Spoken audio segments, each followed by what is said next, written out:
everyone, and welcome to the BSG Trainees podcast. I'm Maddie. And I'm Maya. And we are your podcast hosts this season. We're currently running a 2-part series that's all about the gastro ST4 application process. Part of thinking in advance is, have they eaten? Can I get them into a bed? Rather than thinking about they would do in normal clinical practice, they think they're getting caught out. If it's a dark, dingy picture, they can't really see you're cutting out. I think it makes a huge difference. This episode, we're focusing on the interview. Why do I feel nervous every time you say interview? Hopefully we'll settle those nerves by going through the interview bit by bit. So what we're going to do is we're going to briefly summarise the general interview structure, and then we're going to break each station down. We'll then hear some general interview tips from the lovely registrars and end with a very special guest who we are excited to have here on the podcast. You'll remember our speakers from the last episode. We spoke to Georgie, Writ, Prateek, Noam and George at the BSG Live, and we're lucky enough to hear from them again for this episode. Just a quick reminder, we're not actually allowed to talk about the interview in too much detail. So no spoilers? No spoilers, but they are going to tell us a little bit more generally about what they found useful and how they prepared. Okay, Maddie, let's get to grips with how the interview is structured. Yeah, we spoke to George, who has recently been through the interview, and he summarised it really nicely. The structure itself is you get interviewed by 2 separate interview panellists. They're both pairs, actually. So you have a 7 and an 8 minute station with one set, and then you have a second 7 and 8 minutes session with the next set. And the order is up to them, so you don't necessarily know which order you're going to have of the stations, but you have a commitment to specialty station that's paired with a medical registrar suitability station. So that's one pairing. And then you have a presentation and a clinical case or clinical station as well, which is more gastro-specific. That was really well put by George. And I suppose in addition to that, the main things are the whole thing will take about 40 minutes. Not only are we going to be marked on the questions, but we're also going to be marked on our communication skills. These are going to be marked by the examiner, and the score is going to be from 1 to 5, with 1 being poor and 5 being excellent. To be deemed appointable, none of your interview scores can be 1 out of 5, which is fairly self-explanatory. And then no more than 2 of your interview scores can be 2 out of 5. So the scores in each area are weighted using some magical statistical system that they have. These scores are then added up to give your overall ranking, the bit that everyone dreads. And then after that, you get your offers. Okay, so we're going to start with the clinical case. We're going to go through each of the different parts, and we'll try and tease out what they're marking, and we'll get some important tips from our lovely speakers. Basically, in this section, you'll get a brief clinical scenario, which will be a few lines long. You'll have a bit of time to gather your thoughts and prepare your answers. The station lasts 7 minutes, and then in this time, the examiners will mark you on your clinical judgment and your communication skills. It's worth saying that your clinical judgment is weighted slightly higher in this question. So I reckon this is a station that you could prepare for quite easily. I think like writing key points on common conditions and then just practicing is probably the best way to go about it. What do you think? Yeah, common things are common, and preparing for the basics is a good place to start. So Writ, Prateek and Noam, who you will remember from our last podcast episode, have given us some really important information on this. If you have managed it before or been involved in the management, it's much easier to relay that in the interview. So like, it's hard, but if you can get a gastro job and be involved in, at least asked to come see some referrals or go around with referrals, go see some bleeds, because then when they ask you in the clinical scenario, it's much easier to answer those questions, because I think everyone will have the same theoretical knowledge. I think there's very few ST4s who are going to have interviews who are going to have like mad knowledge about, GI bleeds that you don't have. So yeah, I think just hands-on experiences. Yeah, no, I second that. I think with these scenarios, there's always like a bit of a caveat. For example, you'll know the, basic clinical knowledge. So I'll give an example. There'll be, pregnancy, IBD in pregnancy. So you talk about the clinical stuff, but I think you get the extra points. So there's always something fluffy, like talk about their delivery plan, how they're going to have their baby, things like this, breastfeeding. And other scenarios, for example, I think I had like C. diff in an elderly patient. So we talk about the management C. diff, but then talk about escalation, talk about the other stuff. So not just, just be like a good reg, think about the other things. I think that gives you sort of the extra points. Yeah, I totally echo that. And it's about those sort of things which make you sound more like a registrar and make you stand like you're thinking, or like when someone comes in with a GI bleed, which is the classic, one that everyone's going to revise for, like they're in A&E, have you booked a bed, right? No one is going to scope anyone unless there's a bed for them to go to, and if they're in A&E, they endoscopy will not take them, right? So part of thinking in advance is, have they eaten? Like, when did they last eat? Like, can I get them into a bed, or can I get the bed manager to and once you say that, then like, oh, right, this person knows like how hospital politics works in the UK, and so on and so forth. The other thing which I would say is the importance of timing. So time runs out really, really fast, even though you're given 7 to 8 minutes for the scenario, and you don't know where the points are, and you might start running through the history, and actually all the points are because you do a CT and there's some mass, right, and they want to actually talk about cancer or whatever. So I would actually get your headlines get your headlines out, and it's all about practicing, and just make sure that you can just rattle through all of the common stuff, and they'll often help you move on anyway. And if they want you to go into more depth, they'll be like, oh, come back and tell me a bit more about that. So some really useful pointers from those three. And I do think that the 7 minutes for that station will go so quickly. So I think practicing is going to be really important. Yeah, I like the bit on booking a bed. I definitely wouldn't have thought of that when preparing my answers, but that's a great reminder to think a bit more practically when answering the questions and not just regurgitating the Blatchford score. Yeah, and I think making it relevant to your hospital is a really nice touch. Nice touch, yeah. Okay, so moving on to question 2 now. Yeah, for this question, there's a lot of information on the recruitment website. I know we've said that before. But in summary, you have no more than 4 minutes to present either an interesting case you've been involved with or an interesting recent development within gastroenterology. We're going to speak with 2 people and hear more about their topics. As a very indecisive person myself, I can see this being a really difficult decision. But I think there's really no right or wrong choice. Yeah, because I think you get marked on your understanding of the subject matter as opposed to the content of what you speak about. So actually you should be picking whatever feels more comfortable to you. So we spoke to Georgie, again at the BSG Live. She presented an interesting case and we asked her why she chose this and how she went about preparing for the station. So I picked to do an interesting case because I just felt like I could talk more passionately about that. And with the questions, I would just find it a lot easier to answer the questions. Okay. So I presented a case. It was end-stage liver disease. And it was basically a patient with refractory variceal bleeding who I then focused it on end-of-life care. But I sort of did a mix of, these are really interesting ways that we can manage refractory GI bleeding. So I went through the whole banding, Sengstacken, Danis stent, tips, embolization. But then I also focused on, end-of-life care and liver disease is a really topical thing at the moment. So that was a really key thing. And obviously that really allows you to emphasize your communication skills because that's so important in that kind of discussion. When you were deciding on what case to do, did anyone give you specific advice on which case to choose? So this was one of the ST5s when I was an IMT3 actually. She spoke to me about the case she had used and it was kind of similar. It was an ectopic varix and she'd been involved with the management of this patient from their admission from the front door to when they were an inpatient on the gastro ward and unfortunately passed away. And she sort of gave me that and said, this allowed me to really highlight my communication within the case, but also to present the case well, because it was a case that I was involved in the whole way along. Okay, so confession, we didn't actually speak to anyone at the BSG Live who'd done a paper. So Maddie had to phone a friend. Hi, Ellie. Thanks so much for bailing us out. I'll just start with a quick introduction. So Ellie is an ST5 registrar in North East London who's currently on maternity leave and has very kindly offered to speak to us today.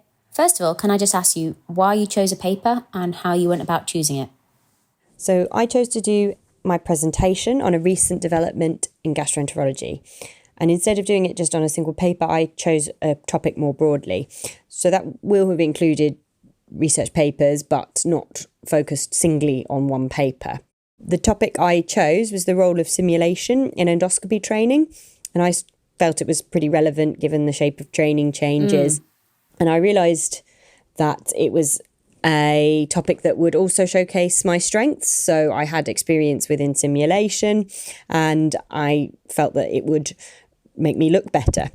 I found that it was firstly a very interesting area that had a lot to talk about, but also I thought it would really appeal to a lot of different people. I think everyone is really invested generally in training good, competent colleagues. And I thought that most people listening to the presentation would also be interested in it, which is obviously a tricky thing to sometimes achieve when you're listening to a lot of presentations in a day. Yeah, you really want to be that one that stands out, don't you?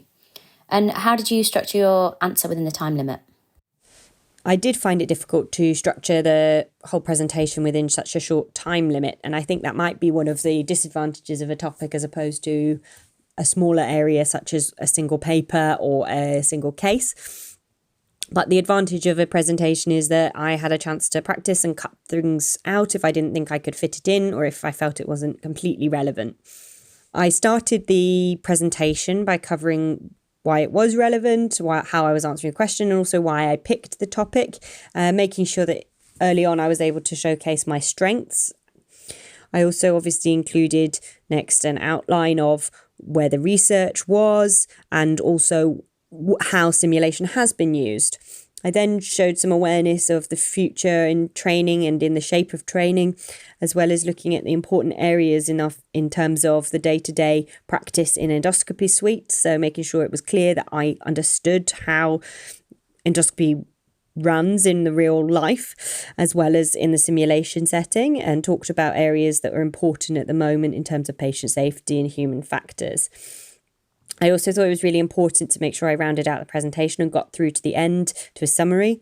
I felt that if I didn't necessarily expand on everything within the presentation, there was obviously the option of questions to really get into meatier areas if it was felt that the interviewers were interested.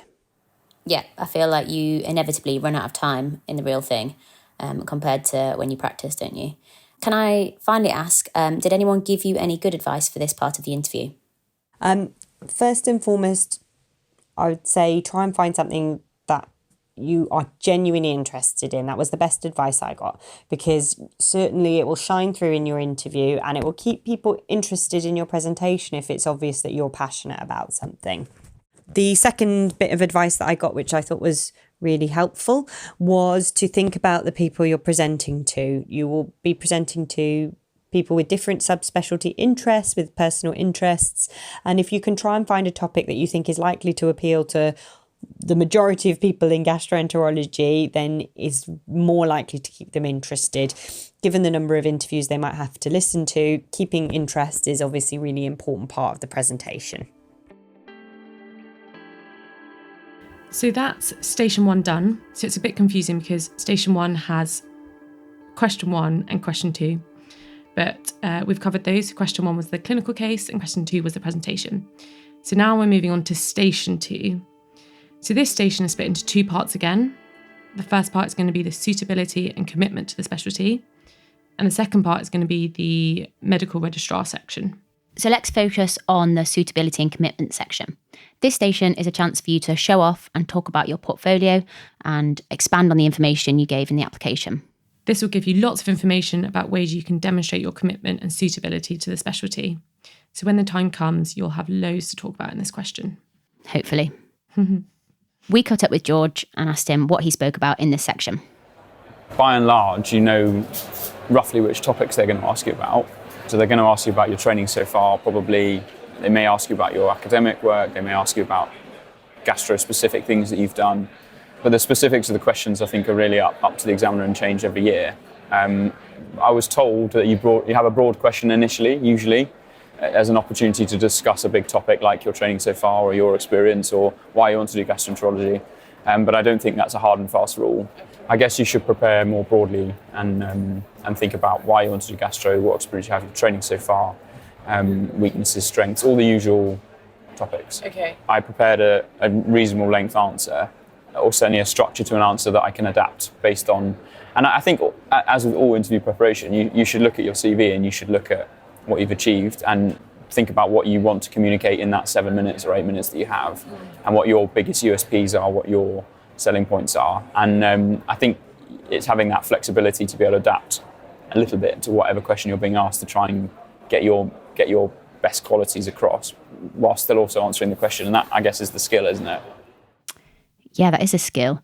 And quite a difficult one. One that we've not perfected, as you can tell by this podcast. So we also asked Georgie about how she answered this question and what structure she used.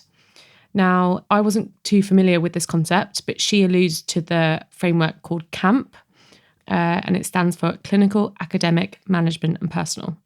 I think that framework is really useful, and I just sort of talked about my clinical experience. So I did my SHO job in gastro. I did an IMT3 post in gastro where I started to do clinics, see referrals, started to do endoscopy training, and then I did my fellowship. And you can kind of say, I sought out posts specifically to develop my knowledge, skill set and experience within the specialty.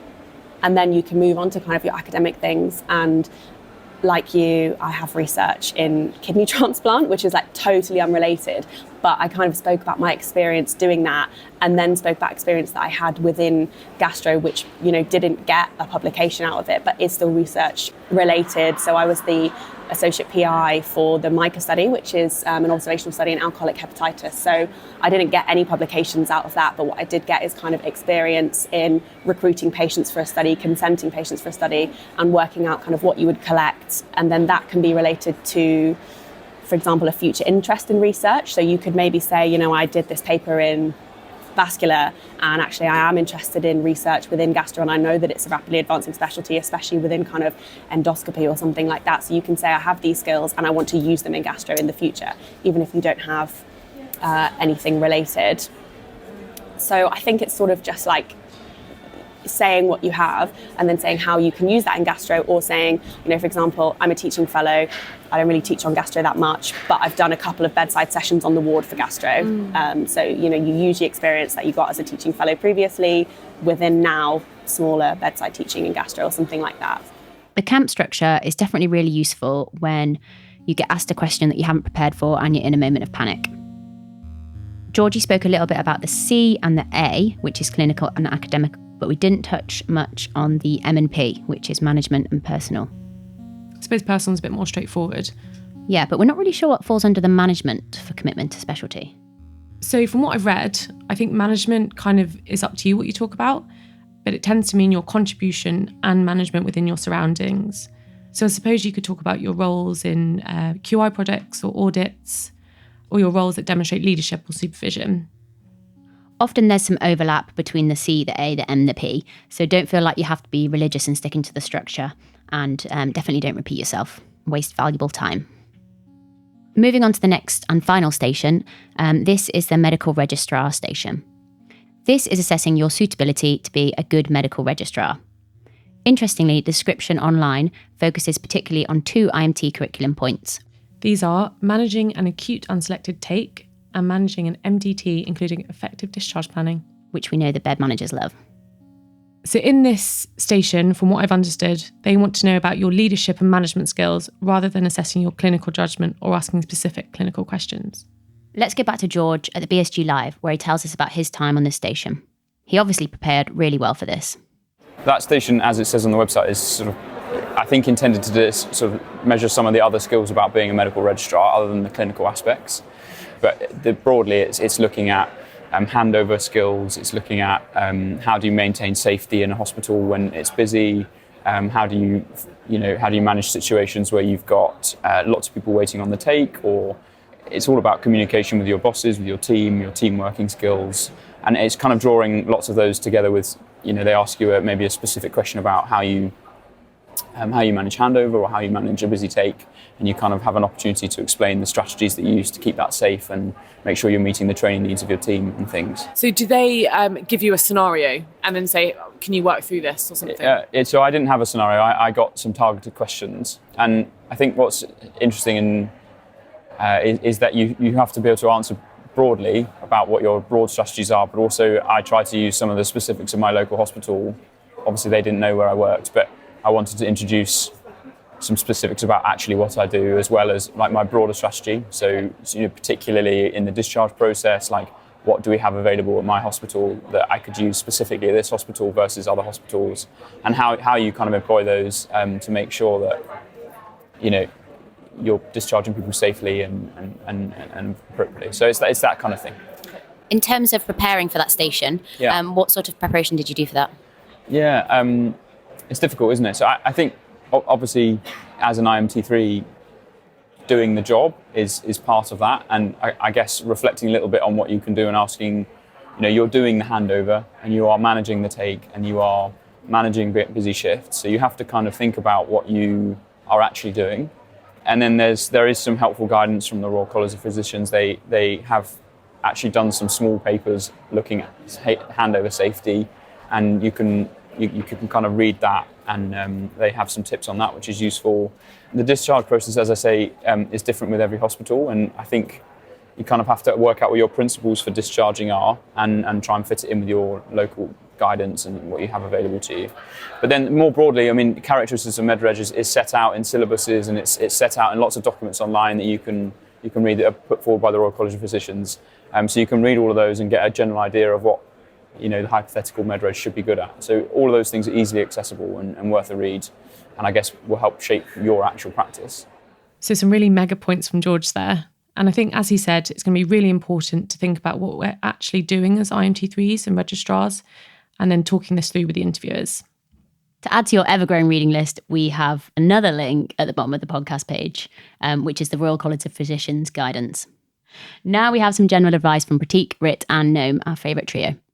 So I did it twice. The first time I did not great, yeah, and then the second time I did better. I think the main difference is you don't need that long, like a week or 2 weeks of like proper interview practice, which is repeating, like getting a camera, for me at least, doing it in front of a camera and just listening back to what I said to make sure it's like coherent and it flows, and then practicing your answers, because you don't want to sound like too rehearsed, but when you're thrown a question that's kind of outfield, you can still veer back into your kind of practiced answers. So I think really practicing again and again, I found that was the main difference my first time and the second time, was just every question I could think of that they would ask, I had an answer and I'd practiced saying that answer. Taking control. I think the practice helps you take control and you're not just like, I don't know. But so again, I did my interview twice, and I think what made me better the second time round is showing your personality. You're more than just the points and tick boxes, potentially future colleagues of the people that are interviewing you, and just be likeable and show your personality, basically. I think that's one thing I would sort of recommend to people. I think the other thing which I would say, which people don't really like to hear, is that there's an element of randomness. There's an element of randomness about whether you get like a nice scenario or a bad scenario, or you get a question which works and which doesn't. And actually, I think lots of gastro registrars have not got in first time, and they've they've interviewed and they haven't got a job, and they've interviewed again and they have got one. And there's like this absolute thing where it's basically 0 or 1, where yes, you're an excellent doctor, you can be a gastro reg, or no, I'm sorry, you're not good enough. And actually sometimes it's just what happens on the day, and and you're the same person, and actually the bottom line is actually everyone's really, really good, and there's an element of an ebb and flow in terms of sometimes you'll be performing better than others. So even if it don't work out first time, it doesn't mean that you can't just reapply or apply for the second round. There are lots of different ways of getting into the specialty, and there's an element of luck in all of this. The one thing I didn't realise that I went to one of those courses and they said it was make sure the lighting on your camera is good, make sure the wall is good, make sure there's nothing distracting. It all looks professional, and then practice looking at the camera and answering, not fidgeting. These are all mistakes that I made. And if you look slick and think, I think that's half of the. If it's a dark, dingy picture, they can't really see you cutting out and all this stuff. I think it makes a huge difference. Okay, amazing. That was a whistle-stop tour of the interview, and we both survived it. I really like what Noam said about the ebb and the flow, because at the end of the day, might feel like the be-all and end-all, but realistically, 6 months later, you can just have another go. I think my main take-home point was that it's very important to get the basics right. And I think this is probably a very easy point to overlook, especially when we're so worried about what we're going to say. My biggest take-home is to make sure that my lighting's right.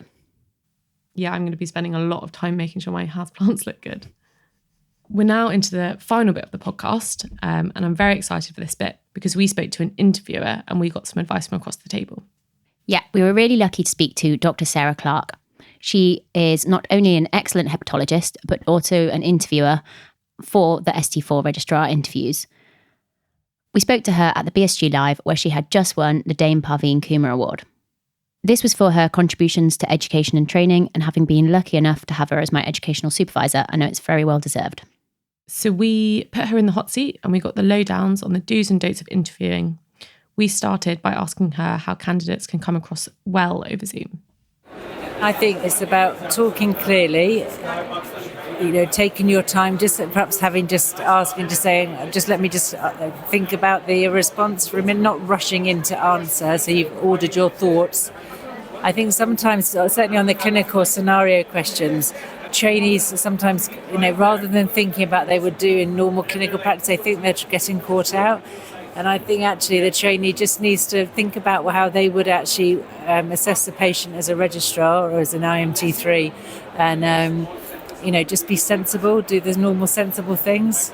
So if someone comes in with a GI bleed, it's a peptic ulcer or varices, it's highly unlikely to be a Dulafoy lesion or something much more complicated. So but just do the assessment as you would do as a clinical registrar. Generally, I don't think you're not put off by people when you're interviewing. I think it's more about people perhaps saying completely daft things or things it is a real shame when people lose marks on the presentation station and the clinical scenario station, because that actually they will have, in a normal day-to-day, they would do just exactly what, they would look after the patient very well. Yeah, I can definitely relate to that, because I forgot to say order an echo in my infective endocarditis case for IMT interviews. Yeah. One of the areas that we're kind of discussing in the podcast is the commitment to specialties section. And we're just wondered, in your eyes, what makes a candidate stand out in this section? I think that's really difficult now, actually, because I almost feel it's gone too mad. You almost have to be at a point that you've almost done some training before you even actually start your training. So yes, it's great if someone's got endoscopic experience, but that doesn't mean that you need to be signed off in endoscopy before you apply for ST4. It's great if someone's been to like the BSG taster days.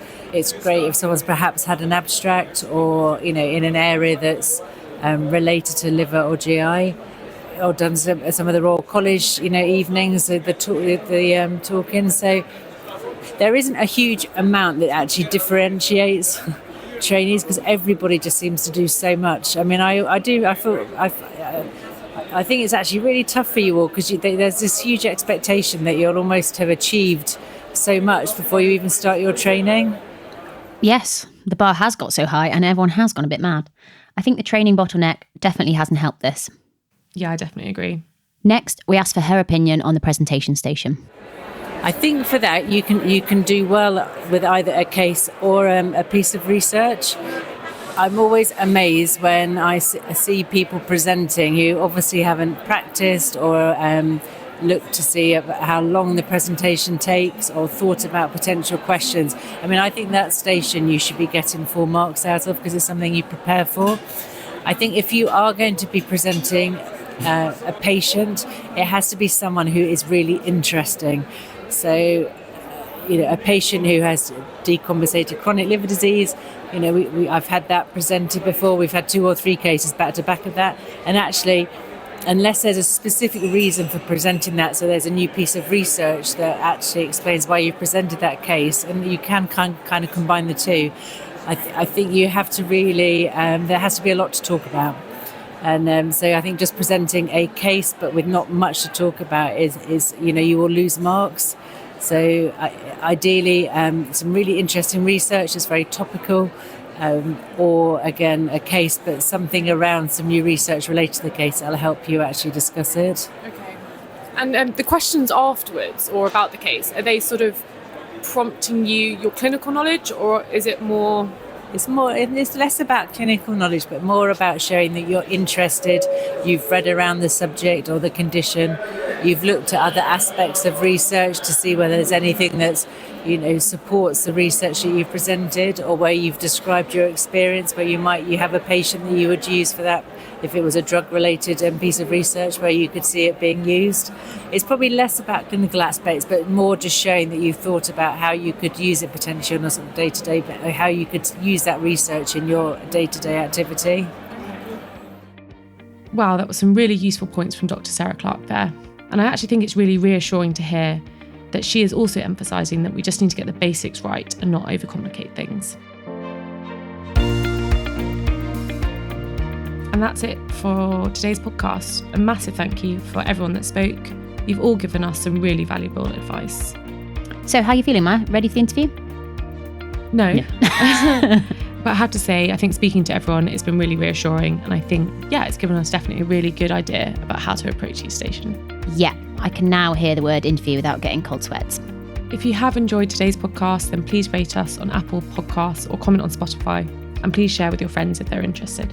Thanks, I've been Maddie. And I've been Maya. See you soon.